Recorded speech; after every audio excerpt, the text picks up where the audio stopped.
আসসালামু আলাইকুম viewers, welcome back to my cooking show.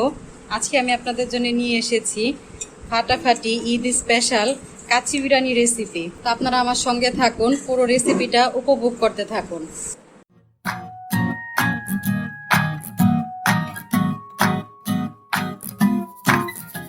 Kacchi বিরিয়ানির জন্য খাসির মাংস বা গরুর মাংস আমরা যাই নিব, একটু বড় বড় পিস করে কেটে নিব। আমি একটু বড় বড় পিস করে কেটে নিয়েছি। আপনারা চেষ্টা করবেন একটু বড় বড় পিস করে এরকম করে কেটে নেওয়ার জন্যে। আমি এখন মাংসগুলোকে কুসুম গরম পানি দিয়ে 10 মিনিট ভিজিয়ে রাখবো। আমি এটাকে কুসুম গরম পানি দিয়ে 10 মিনিট ভিজিয়ে রাখার কারণ হচ্ছে, আপনারা বলেন খাসির মাংস থেকে একটা কেমন জানি গন্ধ আসে, এই গন্ধটা আর থাকবে না। এই গন্ধটা দূর করতে চাইলে আপনারা 10 মিনিট এটাকে হাতে টাচ করা যায় এরকম কুসুম গরম পানিতে 10 মিনিট ভিজিয়ে রাখবেন। আমি মাংসগুলোকে কুসুম গরম পানি থেকে সুন্দর করে ধুয়ে তুলে নিয়েছি। আপনারা চাইলে হাড় বা চর্বি সহ মাংস নিতে পারেন। আমি এখানে হাড় বা চর্বি সহ মাংস নিয়েছি। তো এখানে 1.5 কেজি মাংসের মধ্যে আমি 1 টেবিল লবণ দিয়ে দিচ্ছি। এখানে 3 টেবিল চামচ কাঁচা পেঁপে বাটা নিয়েছি। এই কাঁচা পেঁপেটা দিলে মাংসটা তাড়াতাড়ি সিদ্ধ হবে। এটা একটা টিপস, ব্লেন্ড করে বা পিষে মাংসে ব্যবহার করতে পারেন, এতে মাংসটা তাড়াতাড়ি সিদ্ধ হবে। আমি এখানে 1 কাপ টক দই নিয়েছি। আমি দিয়ে দিলাম এর মধ্যে 1 কাপ টক দই। এটার সঙ্গে ভালোভাবে হাতে মেরিনেট করে নিব। আপনারা চেষ্টা করবেন এটাকে এভাবে হাতে ভালো করে চটকে মেখে নেওয়ার জন্যে। এভাবে মেখে এটাকে 10 মিনিট রেখে দিতে পারেন, আবার চাইলে নাও রাখতে পারেন, এটা অপশনাল। তা আমি রাখবো না, এর মধ্যে আমি বাকি কাজগুলো সেরে নিব। এখন আমি এর মধ্যে বাকি মশলাগুলো দিয়ে দিব।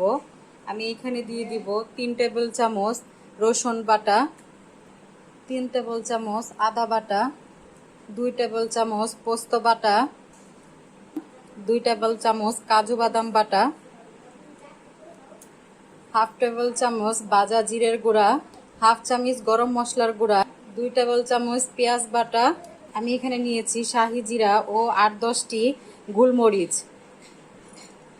আমি দিয়ে দিচ্ছি টমেটো সস। এখানে দিয়ে দিচ্ছি 1 কাপ পেঁয়াজ বেরেস্তা। আমি এরকম অর্ধেকটা লেবু কেটে নিয়েছি মাঝখান থেকে। এখন দিয়ে দিব চেপে লেবুর রস। আমি এখানে প্রাণ কাচ্চি বিরিয়ানি মশলা ইউজ করব। আমি এখানে দিয়ে দিচ্ছি কাচ্চি বিরিয়ানি মশলা।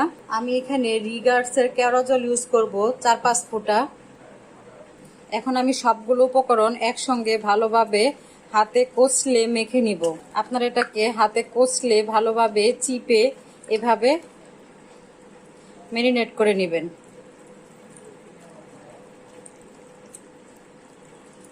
এখানে আমি 3 টেবিল চামচ মরিচ গুঁড়া ব্যবহার করেছি। আমি দিয়ে দিচ্ছি বেরেস্তা ভাজার অবশিষ্ট তেলটুকু। আপনারা চেষ্টা করবেন বেরেস্তা ভাজার পরে যে তেলটুকু রয়ে যায় সে তেলটুকু ব্যবহার করার জন্য, কারণ সেই তেল থেকে সুন্দর একটা স্মেল বের হয়।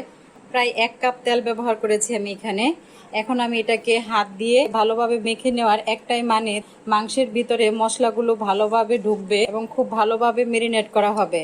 আপনারা চেষ্টা করবেন হাত দিয়ে মেরিনেট করে নেওয়ার জন্যে। আমি বলবো মেরিনেট করার ক্ষেত্রে হাত দিয়ে মেরিনেট করাটাই সব থেকে উত্তম। আপনারা কাচ্চি বিরিয়ানির জন্য হাড্ডি মাংস সহ মাংসটাই সিলেক্ট করবেন। কাচ্চি বিরিয়ানিটা রান্না করতে গেলে খাসির মাংসই লাগবে এমন কোনো কথা নয়। আপনারা চাইলে গরুর মাংস দিয়েও কাচ্চি বিরিয়ানিটা রেডি করে ফেলতে পারেন। প্রায় 1-1.5 মিনিট বা 2 মিনিট সময় ধরে মেরিনেট করে নেবেন। আপনারা চাইলে এভাবে মেরিনেট করে ঢাকনা দিয়ে ঢেকে 10 মিনিট সময় রেস্টে রেখে দিতে পারেন। তো আমি এটাকে রেস্টে রাখবো না, তো আমি ঢাকনা চাপা দিয়ে এটাকে রান্নায় বসিয়ে দিব। এখন আমি এর মধ্যে দিয়ে দিব 2-1 ফুটা পরিমাণে ফুড কালার। আমরা যে এখানে ফুড কালার ব্যবহার করেছি এতে বিরিয়ানির কোনো টেস্ট নষ্ট হবে না। এটাকে ভালোভাবে মেখে এখন একটু হালকা ভেজে নিব। আমি এরই মধ্যে এসে মাংসগুলোকে একবার নেড়ে দিচ্ছি। আমি অফ ক্যামেরায় এটাকে আরো 2 বার এসে নেড়ে দিয়েছিলাম। মাংসের তেল বেশি উঠেছে, ঝুলও প্রায় শুকিয়ে গিয়েছে।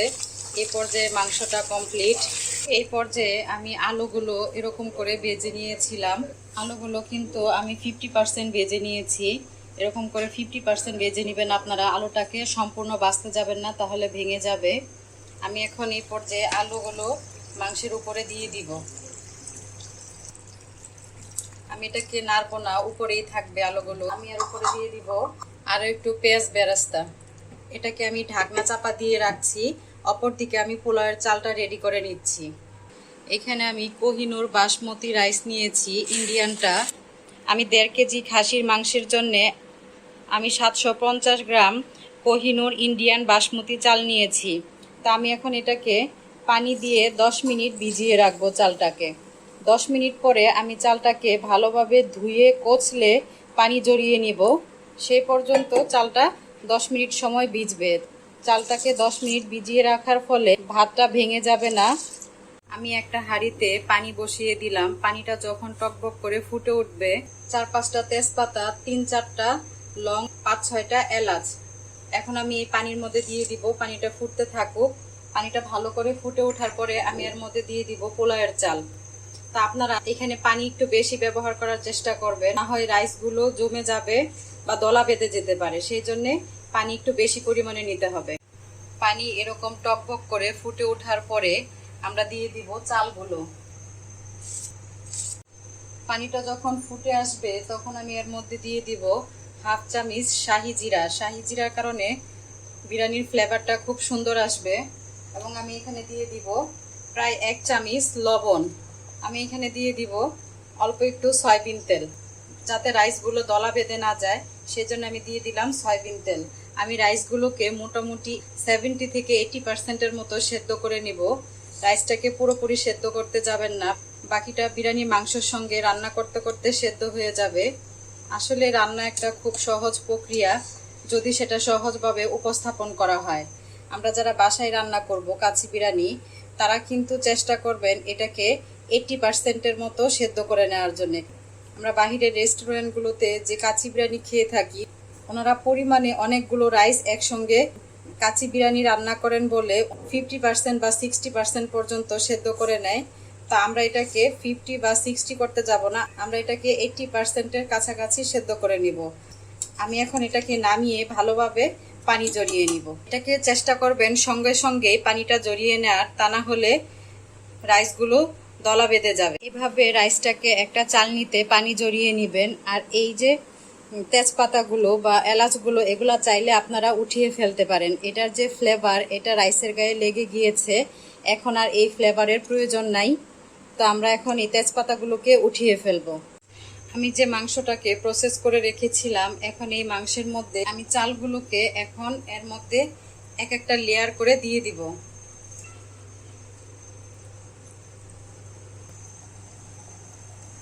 এখানে আমি 1 কাপের মতো দুধ নিয়েছি। এখন আমি এই দুধের মধ্যে 2-3 চিমটির মতো জর্দা রং মিশিয়ে নিব। তারপর আমি এখানে দিয়ে দিব ঘি। আমি এখানে হাতে বানানো গাওয়া ঘি ইউজ করব। 1 টেবিল চামচ ঘি দিয়ে দিলাম। এটাকে আমি ভালোভাবে মিশিয়ে নিব। আমি যে এখানে রাইসের প্রথম লেয়ারটা দিয়েছি, এই লেয়ারের মধ্যে এরকম অল্প অল্প করে ঘি আর জর্দা রঙের মিশ্রণটা দিয়ে দিব। এরকম জায়গায় জায়গায় থেকে অল্প অল্প থেকে ঘি আর জর্দা রঙের মিশ্রণটা দিয়ে দিব। এতে দুধের মধ্যে হালকা একটু জর্দা রঙের মিশ্রণ দিলে আপনার বিরিয়ানির টেস্ট কিছুতেই নষ্ট হবে না। টেস্ট যেরকমই থাকার সেরকমই থাকবে। এতে শুধু বিরিয়ানির কালারটার একটু পরিবর্তন আসতে পারে। আমরা যে রেস্টুরেন্টে বা বাহিরে বিরিয়ানি খেয়ে থাকি, সেই বিরিয়ানির কালারের মতো কালার আসবে। আমি এখানে আবারও আরেক লেয়ার দিয়ে দেওয়ার পরে আমি এর মধ্যে দিয়ে দিলাম দুধের মিশ্রণের পানিটা। তারপর হচ্ছে আমি অল্প আর একটু দিয়ে আরেকটা লেয়ার দিয়ে দিচ্ছি। আমি এখানে সব শেষ লেয়ার দিয়ে দেওয়ার পরে এখানে দিয়ে দিচ্ছি 4-5টা আলু বখরা। আমি দিয়ে দিচ্ছি কিশমিশ। আমি আবারও দিয়ে দিচ্ছি 1 টেবিল চামচ ঘি। আমি আগে এর মধ্যে দিয়েছিলাম কেওড়া জল, এখন আমি দিয়ে দিচ্ছি এর মধ্যে 3-4 ফোঁটা গোলাপ জল। তারপর আমি দিয়ে দিচ্ছি পেঁয়াজ বেরেস্তা।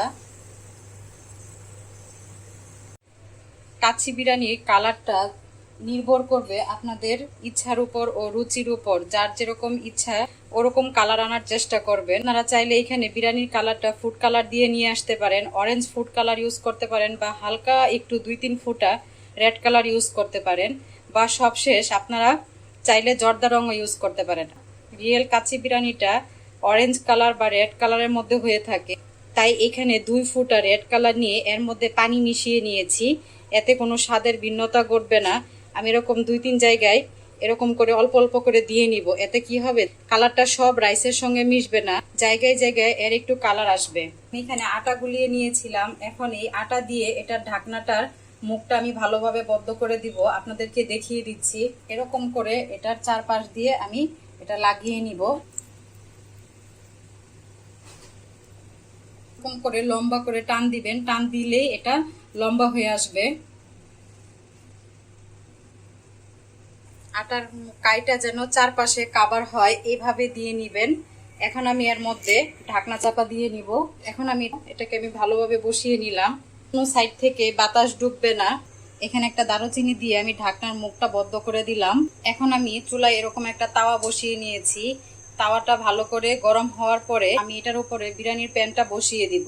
এখন আমি চুলাটাকে হাই হিটে রেখে এর মধ্যে কাচ্চি বিরিয়ানির প্যানটা বসিয়ে দিলাম। তো আপনাদেরকে একটা টিপস বা হিসেব বুঝিয়ে দিচ্ছি। আপনারা যখন এরকম একটা মোটা ভারী দস্তা বা লোহার তাওয়া বসিয়ে এর উপর প্যানটাকে বসিয়ে দিবেন, তখন এটাকে 10 মিনিট হাই হিটে রান্না করবেন। 10 মিনিট হাই হিটে বিরিয়ানির কড়াইটাকে বসিয়ে রাখার পরে আপনারা এটাকে 50 মিনিট একদম লো আঁচে রান্না করে নেবেন। 10 মিনিট হাই হিটে রান্না করার সময় কমপ্লিট। এখন আমি আপনাদের মাঝে আবারও ফিরে আসার একটাই কারণ, পরবর্তী 50 মিনিট সময় আপনাদেরকে ভালোভাবে বুঝিয়ে দেওয়ার উদ্দেশ্যে চলে এলাম। সেজন্য আমি আপনাদেরকে সময়টা আবারও বুঝিয়ে দিচ্ছি। প্রথম 10 মিনিট সময় আমি হাই হিটে তাওয়ার উপরে রেখে রান্না করেছি। এখন আমি এটাকে একদম লো আঁচে 50 মিনিট সময় রেখে দিব। আমি ফিরে এলাম 50 মিনিট পরে।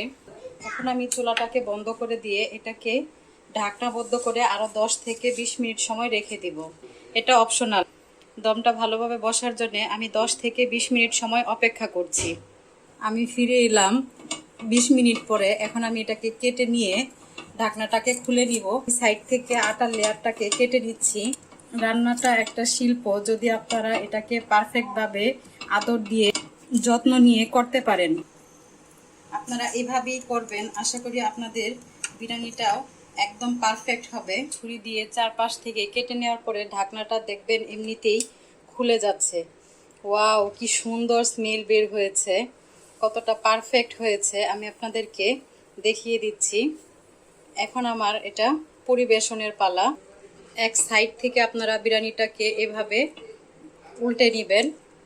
এই যে দেখুন কি সুন্দর স্মেল বের হচ্ছে। আপনারা সম্পূর্ণ রান্নাটুকুই আমার সাথে উপভোগ করতে পারলেন, কিন্তু শুধু স্মেলটা পাচ্ছেন না, কালারটাও সুন্দর হয়েছে। এই যে দেখুন মাংস কেমন ছেড়ে দিয়েছে, মাংস কতটা সুন্দর পারফেক্ট সেদ্ধ হয়েছে। আশা করি আপনারা আমার রান্নাটা এভাবে ফলো করে রান্না করলে 100% আপনাদের কাচ্চি বিরিয়ানিটাও খুব সুন্দর হবে। দেখুন কতটা তুলতুলে টাইপের, মাংসটা একদম দমে সিদ্ধ হয়ে এসেছে। আমার রান্নাটা যদি আপনাদের ভালো লেগে থাকে অবশ্যই আমার চ্যানেলটি এক্ষুনি সাবস্ক্রাইব করে ফেলুন। রান্নাটি যদি ভালো লেগে থাকে অবশ্যই একটা লাইক দিবেন এবং কমেন্টস করে আমাকে জানাবেন আজকের রেসিপিটি কেমন ছিল। আবারও দেখা হবে নতুন কোনো এক রেসিপি নিয়ে। সেই পর্যন্ত সবাই ভালো থাকবেন। আল্লাহ হাফেজ।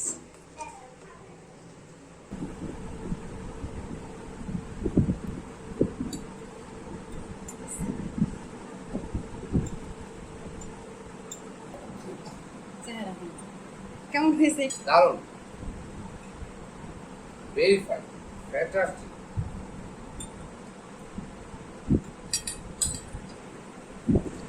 তো আমরা আজকে রান্নাটা খুব এনজয় করলাম।